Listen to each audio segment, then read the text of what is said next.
Hi everyone! In this video I'm going to go through 7 pottery tools I use the most and my secret and favorite number 8 tool.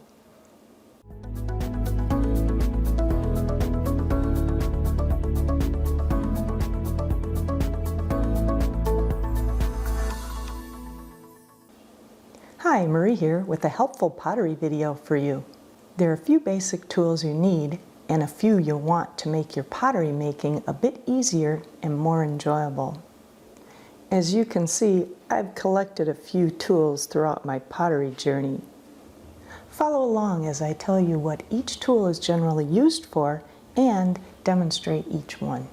Make sure you stick around till later in the video where you find out the tool that has been one of my favorites for a long time. Links to find any of the tools that I show you in the video are in the description below. Let's dive right in. We'll start with the sponges. Sponges are an essential part of pottery making. They go hand in hand with clay. They're used for smoothing out and cleaning up clay. These mud tool sponges are great. All 3 are worth having.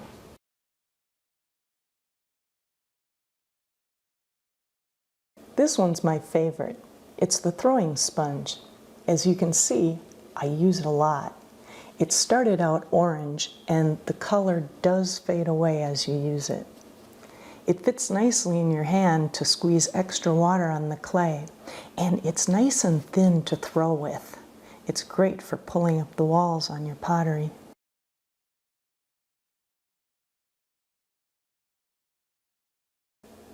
This one is called the workhorse because it's a good cleanup sponge and it's more absorbent than the other smoothing and throwing sponges. This one started out blue and quickly lost its color. It works really well for absorbing the water on the bottom of your pottery and compressing the clay.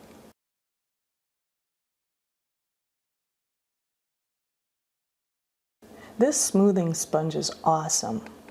As a beginner, every time I'd put a rib inside of my pottery to smooth out the walls, I would gouge into my clay. The smoothing sponge smooths out the inside walls and prevents you from accidentally gouging into your clay until you get the hang of using a rib. You can also use this sponge for smoothing the rim or any other area that needs smoothing on your pottery.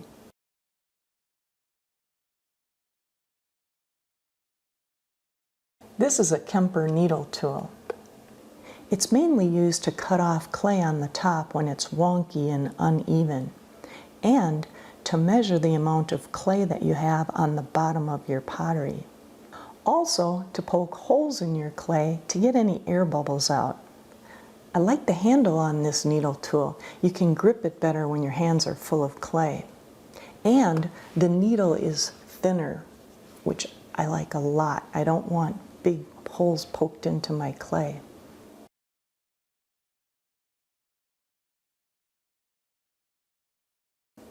This mud tool modeling tool I mainly use to get the extra clay off the wheel. It's very durable and the tip stays pointy for a long time. Mine is still very pointy. It works well. This end has a metal tip that you can use as a needle tool also, and cut away any extra clay. And it conveniently stores away.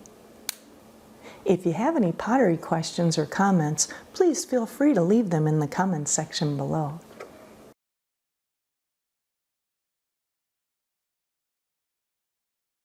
I use this wooden rib every time I throw on the wheel. I mainly use this wooden rib to get clay off the wheel. And you can also use it to help with centering. If you try to use a scraper or a rubber rib, it really won't work that well. They're just too flimsy. This wooden rib is very sturdy. It works really well.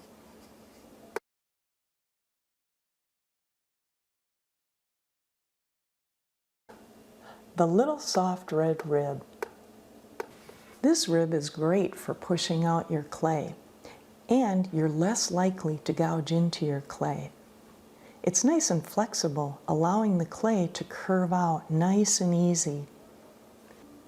It has a hole in the middle that makes it easy to hold while your hands are wet and covered in clay, making it less likely to slip out of your hands.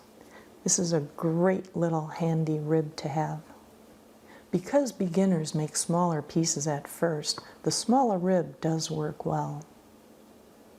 If you're finding any value in this video, hit the like button at any time during the video.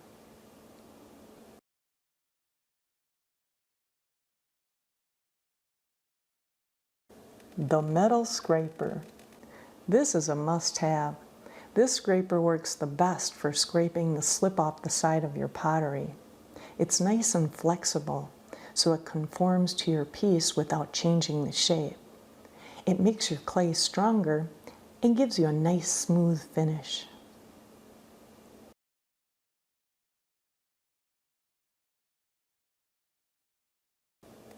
Now this Xiem wire cutter is awesome. Wire cutters are an important part of pottery. They cut the clay very well. Try cutting clay without one. They don't call it the perfect wire cutter for nothing. The handles are great for making it easier for you to cut the clay. And the wire is shorter, so you don't have to wrap it around your fingers. The wire doesn't dent up either. I actually have 2 of these.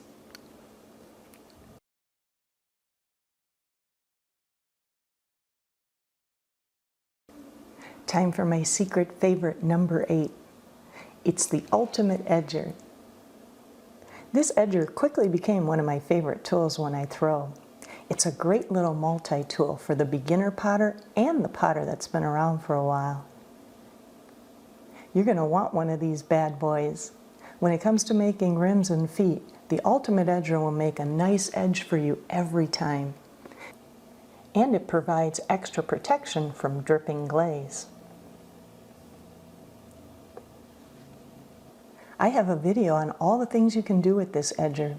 In fact, it's the first video I ever made. I left a link for you in the show notes below, along with links for these tools and more. Pottery tools can be a great help with crafting your clay. I hope I've helped you in selecting the tools that are right for you. Don't forget to give me a thumbs up. You watching helps me to create more videos like this one. Now head on over to my How to Choose Clay video or How to Center Clay video. If you do, I get to play with more clay. Remember my motto, progress over perfection. Let's stay dirty.